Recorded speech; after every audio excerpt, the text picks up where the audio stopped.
Hello guys, welcome to Automotive India Review. And आज का topic थोड़ा सा बड़ा होने वाला है क्योंकि today I am focusing more on like bit more details like how things work. And आज का टॉपिक है the biggest problem with Tata and Mahindra. अब कई बार लोग काफ़ी बायस्ड हो जाते हैं चीज़ों को लेके कि कोई प्रॉब्लम नहीं है, अपनी देश की कंपनी है भाई, हम तो इस पे पैसा लगाएंगे। ये इन चीज़ों के लिए नहीं है। मैंने देखा इंडिया में लोगों को काफ़ी अवेयरनेस नहीं है चीज़ों के बारे में। जो कस्टमर्स को कंपनीज बोलती हैं, जैसे शोरूम सेलर्स बोलते हैं कि भाई हाँ, ये इस गाड़ी में ये है भाजी, ये है वो है, आपके हिसाब से कस्टमाइज हो जाएगी, ये ऐसे है, और दूसरी कंपनी में नहीं है। और लोग फटाफट कन्विंस हो जाते हैं क्योंकि इंडिया में लोग जितने मर्जी यूट्यूब चैनल बना लो, जितनी मर्जी नॉलेज दे लो गूगल पे, सब चीज़ों पे उस चीज़ों को यूज़ करके नॉलेज नहीं लेंगे और अपने आप अपने ब्रेन को यूज़ करके ये नहीं करेंगे कि हाँ यार, ये चीज़ इसमें है, ये चीज़ नहीं है। 20 लाख रुपया खर्च देंगे पर गाड़ी कुछ भी उठा के ले आएंगे। अब मैं ये नहीं कह रहा कि महा बेकार गाड़ियां हैं, बट आपको ये चीज़ें समझनी पड़ेंगी कि अभी भी टाटा एंड महिंद्रा में despite their sales are very high right now, उनमें इश्यूज हैं। अब आप गाड़ी से इसी वजह से नहीं उठा सकते कि हाँ जी, ग्लोबल एनकैप में 5 स्टार रेटिंग है, गाड़ी बहुत भारी है। मारुति 800 में भी लोग सेफ थे, नैनो में भी सेफ थे, जब गाड़ियों में एयर बैग्स नहीं थे तब भी लोग सेफ थे। आज इतने इतने एयर बैग्स, इतने इतने सेफ्टी फीचर्स को लेके भी अगर आप सेफ फील नहीं कर रहे ना, तो आप फिर ट्रैक्टर या बस ले लीजिए। अब सबसे पहला पॉइंट जो ये है, जो कंपनीज, इन कंपनियों में बेसिकली इश्यूज हैं लोगों को, वो है आफ्टर सेल सर्विस। अब क्या है कि टाटा एंड महिंद्रा की सेल्स तो काफ़ी अच्छी हैं, इस टाइम बहुत अच्छी उनकी गाड़ियां कई सेल्स पे ऊपर जा रही हैं। बट कुछ टायर 1 टायर 2 सिटीज़ में और इवन टायर 3 सिटीज़ में भी, हम T3 सिटीज़ में भी देखें, T1 T2 में। अब क्या होता है कि जैसे जो शोरूम ओनर्स हैं या उनके जो सर्विस डिपार्टमेंट है, वो इतने फोकस्ड ओरिएंटेड नहीं है आफ्टर सेल्स में। आफ्टर सेल होने के बाद उनकी गाड़ी का बिल्कुल ध्यान नहीं है कि हम सर्विस क्वालिटी को चेक करें सिटी टू सिटी में। और सम डीलरशिप में मतलब क्या चल रहा है, एक्सीलेंट है सर्विस या टेरेबल सर्विस है, वो चेक ही नहीं कर रहे। ठीक है, तो उनको इन चीज़ों पे भी ध्यान देना चाहिए कि भाई गाड़ी एक बार बिक गई है, हमें अभी इन चीज़ों का भी ध्यान, हम एक परफेक्ट चेकलिस्ट बनानी चाहिए कि ये नॉर्म्स पूरे हो रहे हैं आफ्टर सेलिंग द कार। ठीक है, तो जिससे कि अगर आपका यूज़र एक्सपीरियंस अच्छा है, सर्विस एक्सपीरियंस अच्छा है, तो फिर यूज़र आपकी तरफ और अट्रैक्टेड रहता है। ठीक है। और जो सेकंड पॉइंट है, वो जो मैंने बहुत लोगों को देखा है इनके साथ, टाटा महिंद्रा के साथ इशू फेस करते हुए, वो ये है कि फिट एंड फिनिश। अब क्या होता है कि ठीक है, टाटा एंड महिंद्रा ने काफ़ी अच्छा इंप्रूवमेंट किया है कुछ ईयर्स में अपनी गाड़ियों को लेके। काफ़ी अच्छी स्क्रीन्स हैं, प्रीमियम इंटीरियर्स हैं, but still they are lacking in fit and finish.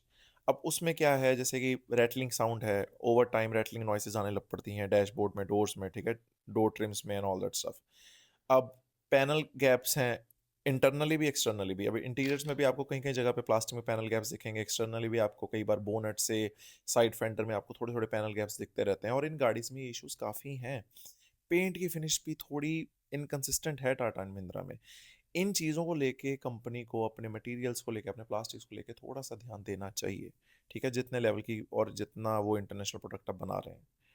Third point जो है, वो है वेटिंग पीरियड। अब लॉन्ग वेटिंग पीरियड में क्या इशू है कि ये भी एक सॉर्ट ऑफ अ साइकोलॉजी है, और टाटा महिंद्रा, इवन Hyundai भी अगर मैं कंसीडर करूं, फिर लोग कहेंगे नहीं तो बायस ओपिनियन दे रहा बंदा। अब होता क्या है कि long waiting period was a big trend in India. उससे क्या है कि आप गाड़ी की, पहले एक्चुअल वेटिंग पीरियड्स होती थी जिससे कि बंदे को कहते थे कि 4-5 महीने लगेंगे आपको ये गाड़ी डिलीवर होने में। पर अब इस चीज़ का नाजायज़ फ़ायदा भी उठाया जा रहा है।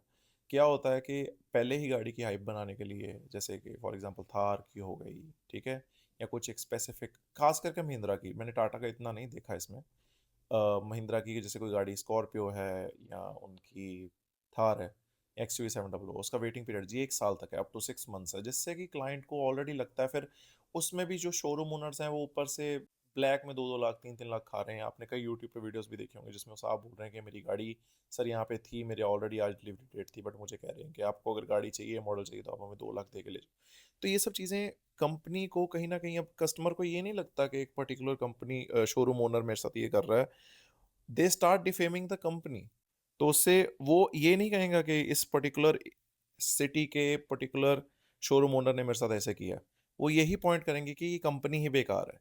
तो इन चीज़ों का ध्यान रखें ताकि कस्टमर हमेशा, अगर चीज़ ले रहा है, उसका यूज़र एक्सपीरियंस और आपकी हर चीज़ का एक्सपीरियंस अच्छा मिल रहा है, तो वो आपकी कंपनी में बार बार विजिट करेगा और लोगों को भी रेकमेंड करेगा। तो इन चीज़ों का खास ध्यान रखना चाहिए इन जगहों पे। उसके बाद फोर्थ पॉइंट है सॉफ्टवेयर एंड इलेक्ट्रॉनिक्स। अब सबसे ज़्यादा ग्लिचेस जो कंपनीज में देखे गए हैं, मोस्टली इन टाटा, महिंद्रा में भी हैं at some point, but Tata में बहुत सॉफ्टवेयर ग्लिचेस हैं। अब स्क्रीन्स बंद हो रही हैं लोगों की, कई बार वहाँ पे डिस्प्ले गाड़ी में एलईडीज में इश्यूज आ जाते हैं, एक जगह की एलईडी नहीं चल रही।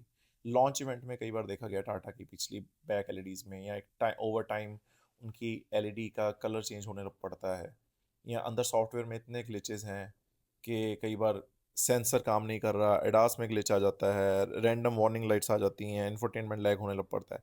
तो इन चीज़ों का ध्यान रखना चाहिए, ताकि आप जिस लेवल की और जिस प्राइस सेगमेंट की गाड़ी के साथ compete कर रहे हैं उसके, अब जैसे हुंडई और किया की एग्जांपल लेके जाए यहाँ पे, उनकी गाड़ी में बहुत रेयर चांस है कि आपको कोई सॉफ्टवेयर ग्लिच मिल जाए, और यहाँ पे 60 to 70% टाटा और महिंद्रा की गाड़ियों में ये सॉफ्टवेयर ग्लिचेस आ जाते हैं। तो इन चीज़ों का ध्यान रखें और इम्प्रूव करें, ताकि लोगों को और लोगों का, कस्टमर्स का यूज़र एक्सपीरियंस अच्छा रहे आपके साथ। फिफ्थ पॉइंट है रिलायबिलिटी कंसर्न्स। अब बहुत ज़्यादा नहीं, बट महिंद्रा, क्योंकि महिंद्रा तो अपने इंजन्स के लिए जानी ही जाती है, they have the good engines.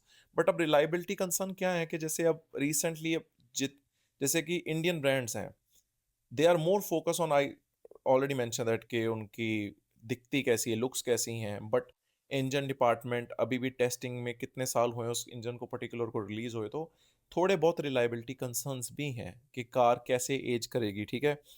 Long term reliability के बारे में लोग अभी भी अवेयर नहीं है उनके, कि कितने लॉन्ग टर्म, कितनी, तभी उनकी रीसेल्स भी कम है इन गाड़ियों की। अगर आपको देखा जाए, अगर आप पर्टिकुलर कुछ सेगमेंट, जैसे टाटा की कुछ गाड़ी हैं जिनकी आफ्टर रीसेल वैल्यू काफ़ी कम कम है, क्योंकि लोग नहीं जाते, लोगों को लगता है जी हम इससे अच्छा सुजुकी उठा लेंगे, क्योंकि रीसेल तो अच्छी है ना। और रीसेल क्यों अच्छी है? क्योंकि इंजन रिलायबिलिटी अच्छी है। एंड लास्ट तो आपको मेन यही देखना होता है ना कि गाड़ी का इंजन कितने साल तक लॉन्ग करेगा, जिसके लिए जापानीज ऑलरेडी फेमस है। तो ये एक ऑल्सो कंसर्न है, बट ये इतनी जल्दी सॉर्ट नहीं हो सकता। ये तो बस ये है कि कंपनीज अपनी high maintenance, high engine accuracy को मेंटेन करें लॉन्ग टर्म के लिए। और लास्ट पॉइंट है हाई सर्विस कॉस्ट। अब इसमें भी क्या है कि अगर आप क्यों लोग ज़्यादा जैपनीज को या सुजुकी को प्रेफर करते थे इंडिया में, अगर होंडा सिटी देखा जाए तो महंगी गाड़ी थी, महंगी कंपनी है, बट लोग फिर भी उनके ऊपर क्यों शिफ्ट थे? क्योंकि उनको पता था कि जी लो मेंटेनेंस कॉस्ट गाड़ियां हैं, सर्विस सेंटर में जाती 2-3 हज़ार रुपया लगता है, ज़्यादा से ज़्यादा 4 हज़ार लग जाता है, हमारी गाड़ी आ जाती है, लोकल वेंडर से भी सर्विस हो जाती है। बट हम ये नहीं कह रहे कि आप लोकल वेंडर से भर जाएं, क्योंकि आजकल तो कंपनी ने ये भी नॉर्म्स रखे हैं कि आपकी जी वारंटी वॉइड हो जाएगी अगर आपने बाहर से किसी से कुछ वो करवाया। बट आप अंदर भी फिर कॉस्ट कम रखें ना। अब वोक्सवैगन और स्कॉडा को भी अकल अब इतने सालों बाद आ रही है कि हाँ जी हम कॉस्ट कम रखेंगे अंदर, ये वो, ताकि लोग बाद में हसल फ्री रहें। अब आप एक ऐसे कंट्री में रह रहे हैं जहाँ पे लोग दिल खोल तो रहे हैं अब गाड़ियाँ लेने के लिए, बट फिर भी लॉन्ग टर्म में ये चीज़ें देखते हैं कि गाड़ी की माइलेज कितनी है, उसका इंजन कितनी देर तक लास्ट करेगा, क्या इसकी आफ्टर सेल सर्विस अच्छी रहेगी, क्या इसकी रीसेल वैल्यू बनी रहेगी, या क्या इसकी सर्विस कॉस्ट कितनी कम आएगी मुझे, मैं क्या प्लान लूँ या क्या लूँ। तो इन चीज़ों के लिए आपको इंस्पेक्ट करना चाहिए और इन चीज़ों के लिए आपको ध्यान देना चाहिए, जिससे कि लोग सिक्योर रहें।